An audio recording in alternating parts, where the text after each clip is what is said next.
Welcome to the Genesis Science Report. I'm David Rives, and tonight we'll hear from paleontology expert Dr. Carl Werner as he uncovers how the scientific community misled the public by fabricating ape-man fossils out of bones from barnyard animals. I'll also speak to a biochemistry expert as we look at new research that challenges prevailing theories on soft tissue preservation. But first, the biblical flood, as described in the Genesis account, presents a fascinating scenario that could have dramatically reshaped the Earth's landscape.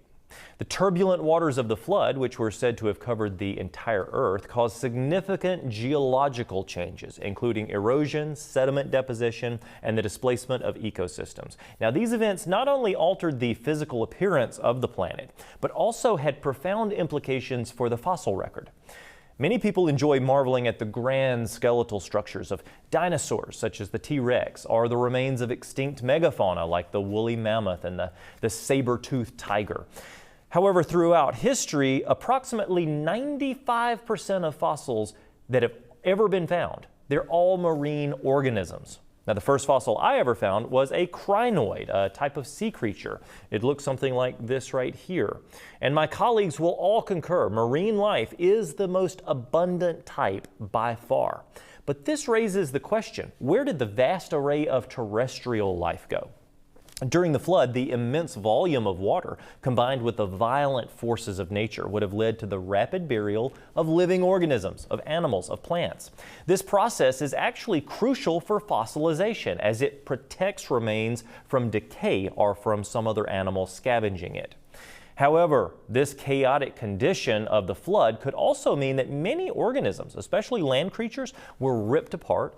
Many of them were scattered and not buried under the right circumstances to become fossils. According to the historical record, 150 days passed with intense flooding, a period likely characterized by earthquakes and scalding water due to pressure. Additionally, the mixing of sediments from various environments complicates the search for pre-flood land creatures. You see, as sediments from mountains, valleys, and other geological features were redistributed, the fossil record would have become jumbled, and it would be redistributed as well. So today, when you dig through strata, you're looking at a record of the order of deposition, typically the chronological order in which the animals were buried.